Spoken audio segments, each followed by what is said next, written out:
Welcome to HFY Galaxy Tales. Like this video and subscribe the channel for more HFY stories.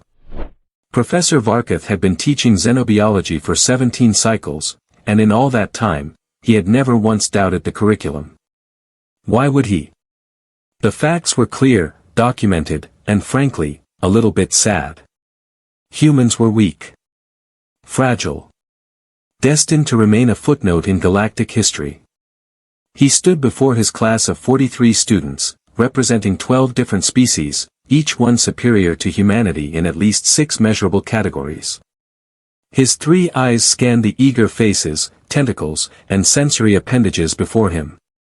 Today, he began, tapping his data slate with one of his 4 arms. We conclude our unit on Terran physiology. I trust you've all completed the readings. A chorus of affirmatives echoed through the lecture hall. Excellent. Then you understand why humans are classified as a Class 7 species. Minimal strength, laughable sensory capabilities, and an absurdly short lifespan. He pulled up a holographic display showing a rotating human figure. Look at this specimen. No natural armor. No venom sacs. Not even basic thermal regulation without artificial coverings. A student in the front row, a Quellan named Bristek, raised a foreclaw. Professor, if they're so inferior, how did they achieve space travel? Varkatha's mouth parts twisted into what might have been a smile. Ah, excellent question. Luck, mostly. And stubbornness. You see, humans possess one trait in abundance, an irrational refusal to accept their limitations. It's almost charming, in a primitive sort of way. The class chittered and hummed with amusement. Their homeworld, Earth, is a death trap by any reasonable standard. Extreme temperature variations. Violent weather patterns.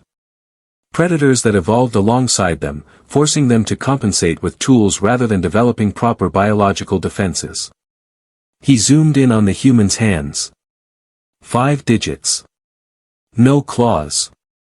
No toxin delivery system. Just soft tissue and brittle calcium deposits they call bones. A Threxian student in the back, Kelmar, spoke up without raising a limb. What about their military capabilities? I heard rumors about the Kandros Incident. Varkatha's expression hardened. Propaganda and exaggeration. The Kandros Incident was a statistical anomaly, nothing more. One lucky engagement does not overturn decades of scientific analysis. He switched the hologram to display comparative strength charts. A human can lift, on average, 45 kilograms. For reference, a Quellan juvenile can manage 3 times that. A fully grown Threxian? 8 times. Pathetic, someone muttered from the middle rows. Precisely, Varkath agreed. And their reaction time? 0.7 seconds on average. My species clocks in at 0.2. We can perceive, process, and respond before a human has even registered the threat. He was warming to his subject now, as he always did during this lecture. Their visual spectrum is embarrassingly narrow. No ultraviolet detection. No infrared capability.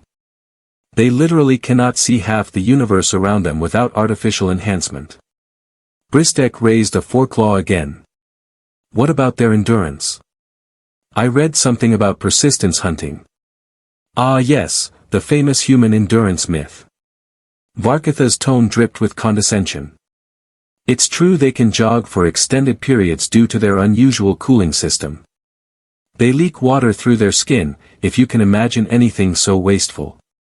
But this is hardly an advantage in modern warfare or commerce.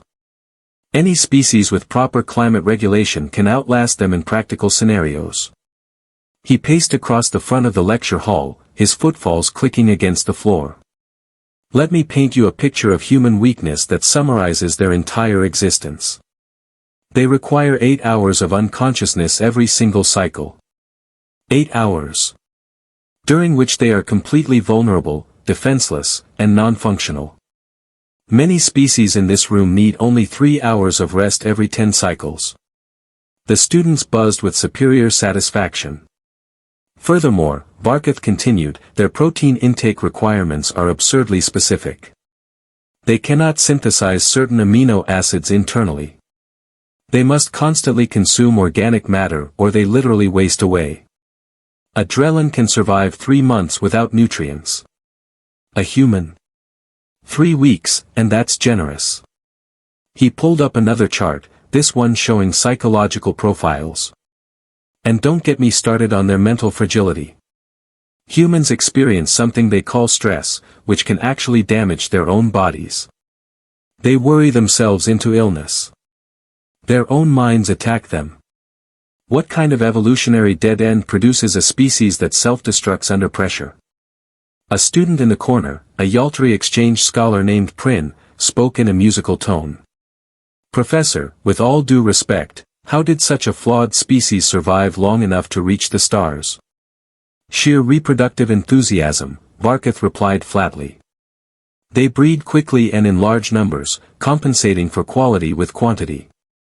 A survival strategy we typically associate with prey animals and insects, not sapient beings. The class erupted in laughter. Varkath was about to continue when the door to the lecture hall slid open. Every head, dome, and sensory cluster turned toward the interruption. A human walked in. Not stumbled. Not shuffled. Walked. With the kind of casual confidence that made Varkatha's primary stomach clench uncomfortably. Sorry I'm late, the human said, his voice carrying easily across the space without any artificial amplification. Shuttle had some turbulence. Hope I didn't miss anything important. Varkath stared. His students stared. The human smiled, apparently unfazed by being the sole representative of his species in a room full of beings who had just spent 45 minutes discussing his kind's inadequacies. You must be the human observer the dean mentioned, Varkath managed, his voice slightly higher than usual. Mr.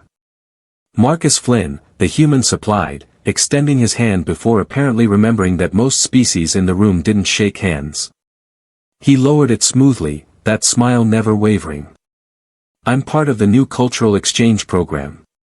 Sitting in on various classes to promote understanding between species. Don't mind me, I'll just grab a seat in the back. He moved up the stairs between the rows with an easy grace that belied every chart Varkath had just displayed. The human didn't lumber or struggle.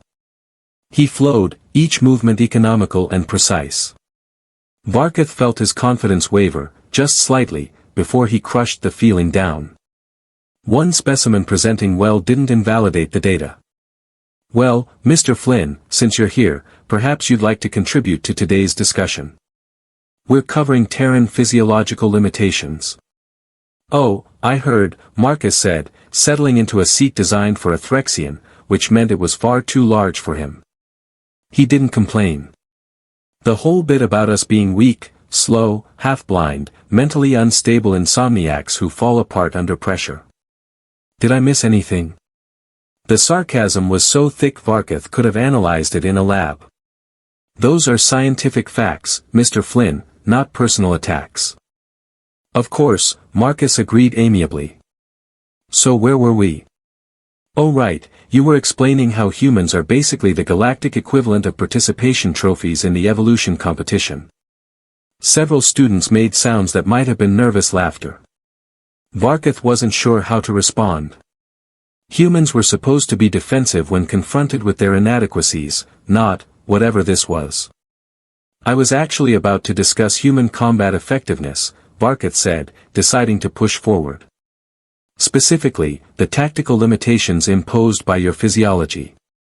This should be good, Marcus murmured, loud enough to carry. Varkath pulled up combat simulation data. The average human soldier requires extensive armor and weaponry to compete with naturally evolved combat species. Strip away the technology, and you're left with a soft, slow target with limited sensory input and laughable natural defenses. Soft and slow, got it, Marcus nodded, as if taking notes. Continue. Your species compensates with ranged weapons because you cannot compete in close quarters combat. This is a simple acknowledgement of physical reality, not an insult. Never thought it was, Marcus said. But since we're on the subject of close-quarters combat, would you mind if I demonstrated something? Varkatha's middle eye narrowed. Demonstrate what, exactly? Well, you've been talking theory for the past hour. I thought maybe a practical example might help the students understand human capabilities more thoroughly. He stood up, that easy smile still in place. With your permission, of course, Professor. This was unusual. Highly unusual. But Varkath had tenure, 43 witnesses, and 17 cycles of teaching experience. What was the worst that could happen? Very well, he said. What did you have in mind? Marcus walked down to the front of the lecture hall, his footsteps oddly quiet for a being without any natural stealth adaptations. Just a simple demonstration. You mentioned that humans have a reaction time of 0.7 seconds, correct? That is the documented average, yes. And you can manage 0.2? Correct. Perfect. Marcus reached into his jacket and pulled out a small, soft ball. Probably foam or something equally harmless. I'm going to throw this at you. You, with your superior reaction time and processing speed, should have no trouble catching it or dodging, right? Varkath felt his confidence surge back. Trivial. Great. Ready? Proceed. Marcus tossed the ball underhand, a lazy arc that Varkath tracked easily with all three eyes. He reached out with 2 of his 4 arms, more than sufficient to intercept such a slow-moving projectile. The ball bounced off his face. The lecture hall went silent. Varkath blinked, genuinely confused. He had seen the ball. His processing speed was more than adequate.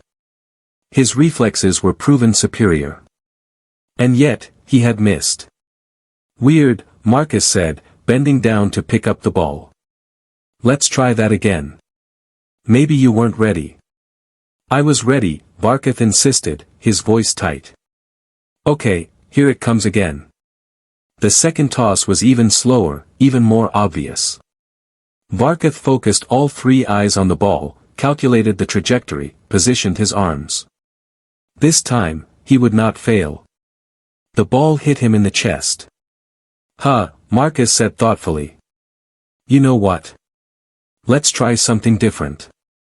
Students, anyone want to volunteer? Half the class raised appendages. What followed was 5 minutes of systematic humiliation. Marcus threw the ball at 12 different students, representing 8 different species. Every single one of them missed the catch at least once.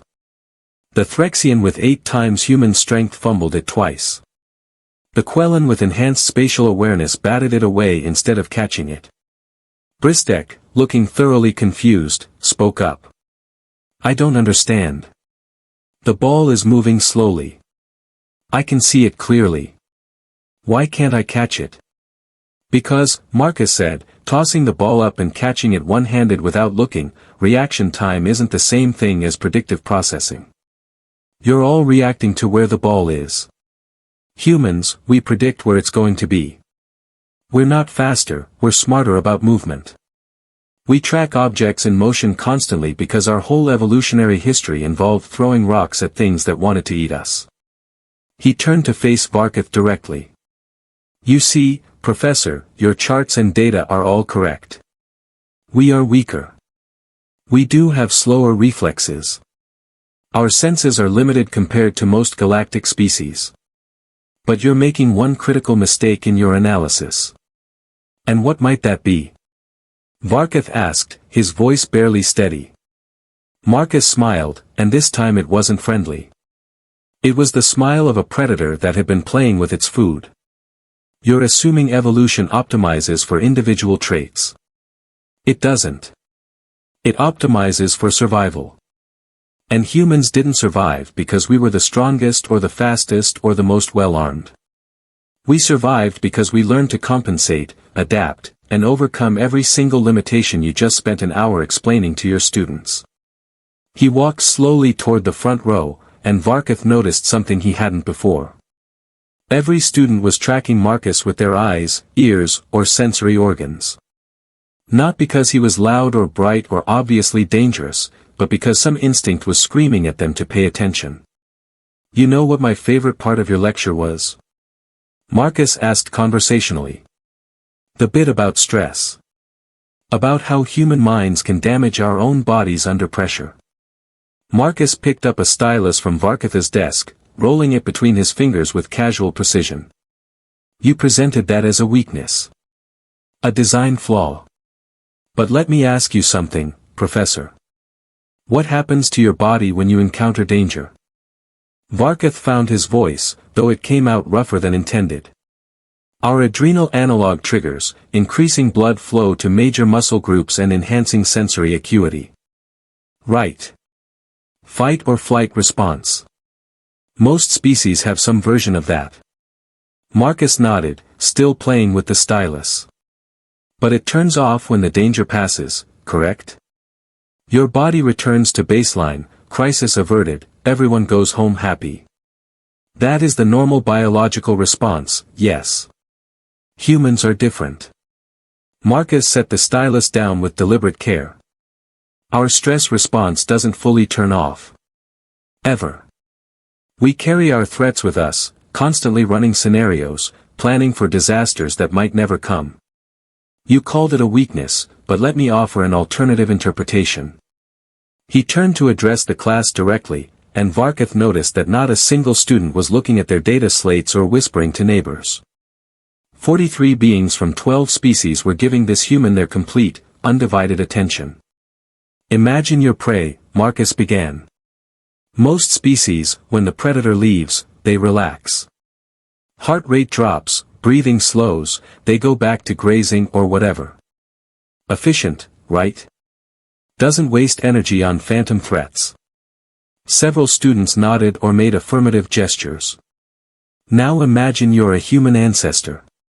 The predator leaves. Do you relax?" Marcus paused for effect. "No. Because you remember. You remember that it came from the tall grass on the left. You remember that it hunted during the hottest part of the day. You remember that your cousin didn't make it last time. And tomorrow, when you're out gathering food, you're going to watch that tall grass. You're going to be ready during the hottest part of the day. You're going to bring a bigger stick."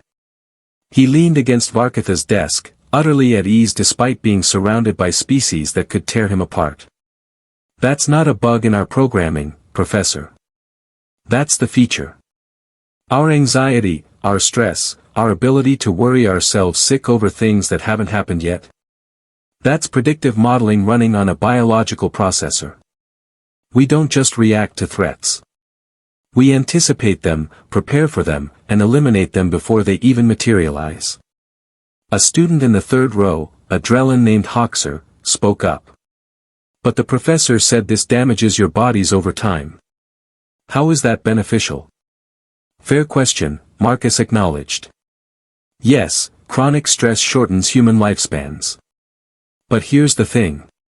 A human who lives 50 years and successfully predicts and prevents 9 threats is more evolutionarily successful than a human who lives 70 years but gets blindsided by the first real danger.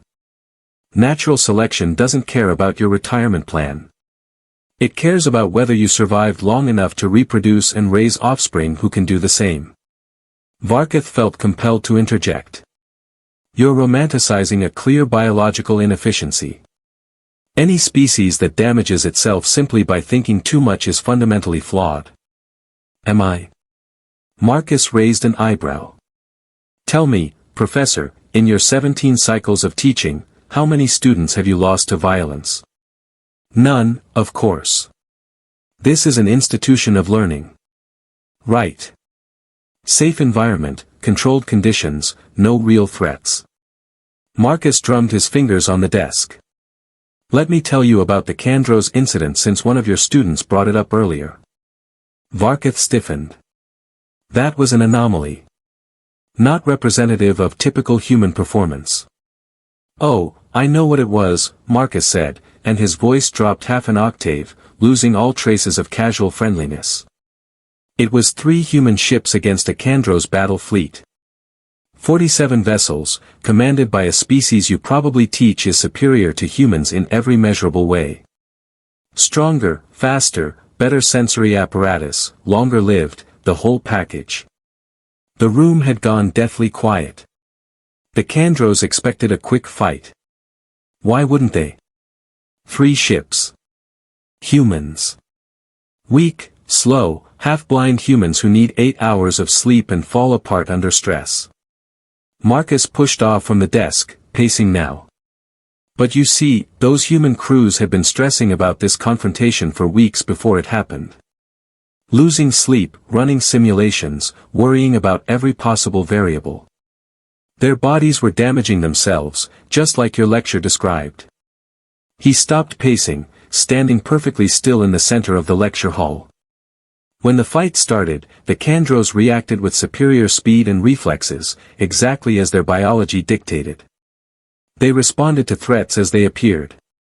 Efficient. Logical. Scientific. The humans had already predicted 73% of the Kandros tactics based on previous engagement data, psychological profiles, and educated guesses about their command structure. They weren't reacting. They were executing a plan they had stress-tested in their minds 1,000 times before the first shot was fired. Varkatha's 4 arms trembled slightly. The official reports indicated the human victory was due to technological superiority. The official reports were written by people who needed to sleep at night, Marcus said quietly. The truth is Messier.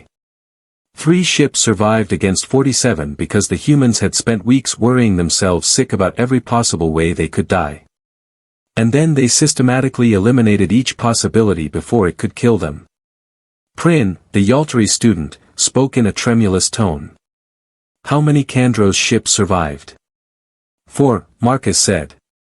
And only because the human commanders let them go to carry a message back home. The implication hung in the air like a physical weight. Bristek raised a foreclaw with visible hesitation. What was the message? Marcus smiled, and it was the most terrifying expression Varkath had ever seen on any species. Don't mistake patience for weakness. Hoxer, the Drellin student, shifted uncomfortably in his seat. But that still doesn't explain the ball-catching demonstration. How does stress and worry help with hand-eye coordination? Different application, same principle, Marcus explained, his demeanor shifting back to casual educator mode. Humans don't just predict threats. We predict everything. We track patterns obsessively. A human child spends years throwing and catching objects, not because it's necessary for survival in modern society, but because our brains are hardwired to model projectile motion.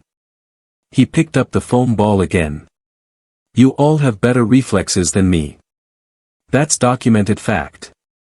But reflexes only help if you're reacting to the right thing at the right time. When I threw this ball, you were reacting to its current position, trying to intercept it based on where it was. I was predicting where it would be, compensating for arc, gravity, rotation, and wind resistance before I even released it. That's just mathematics, Varkath protested weakly. Yes, Marcus agreed. Mathematics that every human learns to perform subconsciously before they're 5 years old. We're not better at math than you are, Professor. But we're doing it constantly, automatically, for every moving object in our environment. Because the predators on our homeworld didn't attack from a standstill. They leaped. They charged. They came at our ancestors from angles and speeds that required split-second trajectory prediction. He tossed the ball to Bristek without warning. The Quellan caught it this time, but only barely. There you go, Marcus said approvingly. You're learning. See, it's not about raw capability. It's about practice and adaptation. Give any of you enough time throwing and catching, and you'll match or exceed human performance. But we've been doing it for 200,000 years. It's burned into our neural architecture. Kelmar, the Threxian student who had been silent since his failed attempt to catch the ball, spoke up. You make it sound like humans are more evolved than other species. Not more evolved, Marcus corrected. Differently evolved. Evolution doesn't have a finish line or a ranked leaderboard. It's just adaptation to environment over time. Humans adapted to be persistent predators on a death world with inadequate natural weapons. So we developed brains that could turn anything into a weapon and bodies that could outlast prey over distance. He addressed Varkath directly again. You mentioned our cooling system. Sweating. Called it wasteful. It is wasteful, Varkath insisted. You lose hydration constantly. True. But it also means we can regulate our temperature more efficiently than any other terrestrial predator on Earth. A human can chase prey for hours in direct sunlight. The prey animal overheats and collapses. We don't. That's not a weakness, Professor. That's a weapon. Marcus walked over to the holographic display still showing human anatomical weaknesses. No claws. No venom. No armor plating. All accurate. But you're looking at it wrong. Those aren't absences. They're trade-offs. We didn't develop claws because we developed hands that could grip tools. We didn't develop venom because we developed brains that could create poisons far more lethal than any biological toxin. We didn't develop armor because we developed the ability to make armor from materials stronger than anything our bodies could produce. He manipulated the hologram, zooming in on the human brain. This is the weapon, Professor. 3 pounds of fat and neurons that can imagine things that don't exist, plan for events that haven't happened, and solve problems that would kill any other species before they even recognized there was a problem. Varkath found himself grasping for his earlier certainty. You're being selective with your examples. For every human success story, there are dozens of failures. Your species barely survived your own industrial revolution. You nearly destroyed yourselves with nuclear weapons before you achieved space flight. You're still dealing with endemic violence, resource conflicts, and social instability. Absolutely correct, Marcus said without hesitation. We're a mess. We nearly killed ourselves at least 3 times before we got off Earth. We still struggle with tribalism, greed, and short-term thinking. We are, by any objective measure, deeply flawed. He paused, letting that sink in. But we're still here. Still expanding. Still learning. Still adapting. You know why? Silence. Because humans don't quit. We don't accept limitations. You tell a human something is impossible, and they'll spend the rest of their life proving you wrong just out of spite. We're too stubborn to go extinct, too curious to stop exploring, and too anxious about potential threats to ever let our guard down. Marcus picked up his bag from where he'd left it by his seat. Professor Varkath, your lecture today was scientifically accurate. Humans are physically inferior to most galactic species in almost every measurable category. But science measures what is, not what can be. And humans specialize in turning what is into what we need it to be. He walked toward the door, then paused and turned back. Oh, and one more thing about that 8 hours of sleep you mentioned. You're right, we need it. Our brains require downtime to process information, consolidate memories, and repair damage. It's a vulnerability. His smile returned, sharp and knowing. But it also means that 1/3 of every human facility, ship, and station is always awake, always watching, always preparing for threats while the others rest. We evolved to sleep in shifts because the predators on Earth hunted at night. So we made sure someone was always on guard. That's not a weakness, Professor. That's a defense in depth. The door slid open. I enjoyed your lecture, Marcus said. Very educational. I learned a lot about how other species perceive us. That'll be useful information to pass along. I'm sure the human diplomatic corps will find your insights fascinating. And with that, he was gone, leaving 43 students and 1 professor sitting in shocked silence. Varkath stood at his desk, all 4 arms hanging limply at his sides, staring at the door. Around him, his students began to whisper, their voices a mix of confusion, concern, and something that might have been fear. Bristek raised a foreclaw tentatively. "Professor, are we still having the examination next week on human physiological weaknesses?" Varkov looked at his lesson plan, at the data he had compiled over 17 cycles of teaching, at the charts and graphs that proved beyond doubt that humans were inferior. Then he thought about the foam ball bouncing off his face. About 3 ships defeating 47. About a species that worried themselves sick and called it survival strategy. "I think," he said slowly, "I need to revise the curriculum."